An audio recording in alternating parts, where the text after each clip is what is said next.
నమస్తే. సామాన్యుడి చేతిలో సామాజిక అస్త్రం నెంబర్ 1 న్యూస్‌కి స్వాగతం. ఆంధ్రప్రదేశ్‌లో ఇదొక కీలకమైనటువంటి నియోజకవర్గం అవనిగడ్డ. ఆ నియోజకవర్గంలో జనసేన నుంచి సీనియర్‌గా ఉన్నటువంటి మండలి బుద్ధప్రసాద్ ఆయన ఇప్పుడు ప్రాతినిధ్యం వహిస్తున్నారు. ఆయన రాజకీయంగా చాలా అనుభవం కలిగినటువంటి వ్యక్తి. అయితే తాజాగా మండలి బుద్ధప్రసాద్ ఆయన చేసినటువంటి వ్యాఖ్యలు రాజకీయంగా దుమారం రేపాయి. దానిపై ఆసక్తికరమైనటువంటి చర్చ జరుగుతుంది. ఆయన ఏమన్నారంటే, మాజీ ముఖ్యమంత్రి కొణిజేటి రోసయ్య విగ్రహావిష్కరణ కార్యక్రమంలో ఆయన మాట్లాడారు. ప్రస్తుత రాజకీయాలు చూస్తుంటే అసహ్యం వేస్తుంది. ఎందుకు రాజకీయాల్లో ఉన్నాను ఇంకా బాధ కలుగుతుంది. అసలు ఈసారి పోటీ చేయకూడదు అనుకున్నాను, కానీ పోటీ చేయాల్సి వచ్చింది అని. సాధారణంగా ఒక మెచ్యూరిటీ లెవెల్లో ఉన్నటువంటి నాయకుడు మండలి బుద్ధప్రసాద్. దాదాపుగా అనేక పర్యాయాలు ఎమ్మెల్యేగా, మంత్రిగా పనిచేశారు, డిప్యూటీ స్పీకర్గా పనిచేశారు. చాలా అనుభవం కలిగినటువంటి వ్యక్తి మండలి బుద్ధప్రసాద్. మరి అటువంటి ఆయన నేటి యువతరానికి ఇచ్చేటువంటి సందేశం ఏంటి? ఎందుకు అలా మాట్లాడారు? ఆయన సుదీర్ఘకాలం రాజకీయాల్లో ఉన్నటువంటి వ్యక్తి. మరి ఈ రకమైనటువంటి మాటల వెనుక ఆంతర్యం ఏమిటి? ఆయనకి ఏం కష్టం వచ్చింది? ఎంత కష్టం వచ్చింది? పార్టీలో ఉన్నారు.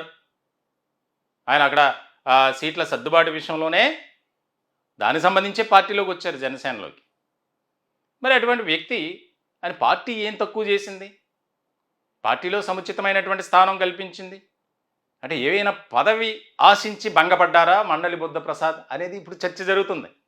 ఆయన చేసినటువంటి తాజా వ్యాఖ్యల నేపథ్యంలో ఆయన ఏమన్నారో వింటే మీకే అర్థమవుతుంది.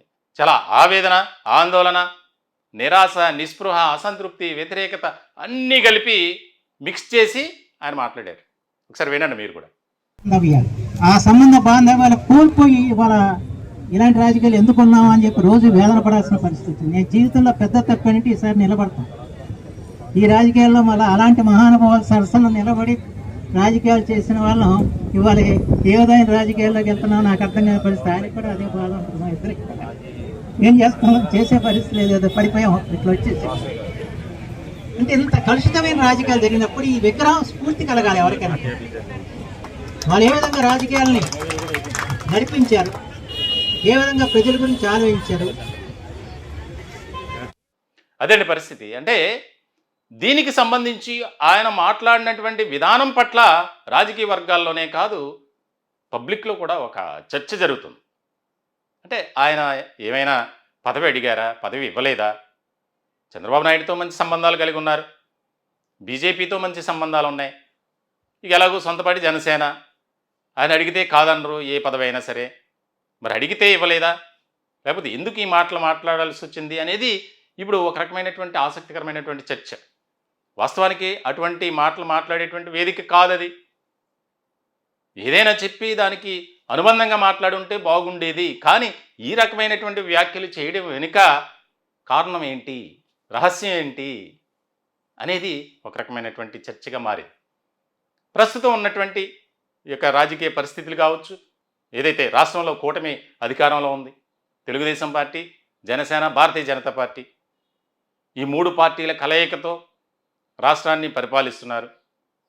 మరి ఆ పార్టీ ఏదైతే మండలి బుద్ధప్రసాద్ ఆయన పార్టీ ఉన్నటువంటి సందర్భంలో ఆ పార్టీ అధ్యక్షుడిగా ఉన్నటువంటి పవన్ కళ్యాణ్ డిప్యూటీ సీఎంగా ఉన్నారు. ఆ పార్టీకి ఎలాంటి డోకా లేదు. పార్టీ పోటీ చేసినటువంటి వారంతా విజయం సాధించారు. 100% స్ట్రైక్ రేట్తో పార్టీ చక్కగా ముందుకు వెళ్తుంది. కానీ ఎందుకు మరి ఆయన మాట్లాడారు? ఈసారి అసలు పోటీ చేయాలి అనుకోలేదు, కానీ పోటీ చేయాల్సి వచ్చింది అనేది విన్నారు మీరు ఏం మాట్లాడారు అనేది. ఆయనకి అంతా ఏమొచ్చింది కష్టం, అంత ఎందుకు బాధ, ఆవేదన వ్యక్తపరుస్తున్నారు?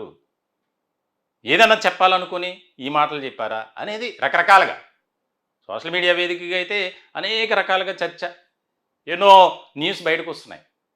త్వరలోనే జనసేన నుంచి బయటకు వస్తారు. రకరకాలుగా మీ సోషల్ మీడియా వేదికగా ఏ రకమైనటువంటి జరుగుతుందో తెలియంది కాదు మీకు. అవనిగడ్డకు సంబంధించినటువంటి అవనిగడ్డ నియోజకవర్గానికి సంబంధించినటువంటి ప్రజానీకం కూడా మండలి బుద్ధప్రసాద్ ఆయన ఎలాంటి వివాదాలకు ముందుకు వెళ్ళరు. ఆయన పని ఏదో ఆయన చేసుకుని పోతారు. ఒక మంచి రాజకీయ నాయకుడిగా ఆయనకు మంచి పేరు ప్రఖ్యాతలు ఉన్నాయి. కష్టంలో ఉన్నటువంటి వారిని ఆదుకోవడం, నియోజకవర్గాన్ని అభివృద్ధి చేయాలని పరితపించడం, సొంత నిధులతో అభివృద్ధిని చేయటం, ఇవన్నీ కూడా మనం చూసినటువంటి అంశాలే. కానీ మరి ఎందుకు ఇలా మాట్లాడాల్సి వచ్చింది? దానికి సంబంధించి ఆయన క్లారిటీ ఇస్తే కానీ మనకు తెలియదు. ఇలాంటి రాజకీయాలు చూస్తాననుకోలేదు. ఆనాటి కాలంలో ఒకలా ఉండేది, ఇప్పుడు ఒక రకంగా ఉంది. ఆయనకు అన్నీ తెలుసు, కానీ ఎందుకు మాట్లాడారు అనేది మొత్తానికైతే చాలా ఇంట్రెస్టింగ్గా ఆయన మాట్లాడినటువంటి కామెంట్స్, ఆయన చేసినటువంటివి ఇప్పుడు రాజకీయంగా ఒక చర్చనీయాంశమైనటువంటి టాపిక్గా మారిపోయింది. దీనికి సంబంధించి మరి ఎలాంటి పరిణామాలు చోటు చేసుకుంటాయనేది చాలా కీలకమైనటువంటి అంశం. ఈ టాపిక్పై మీ విలువైనటువంటి అభిప్రాయాలు కామెంట్ రూపంలో తెలియజేయండి. దయచేసి మా ఛానల్ని సబ్స్క్రైబ్ చేసుకోండి. Thank you.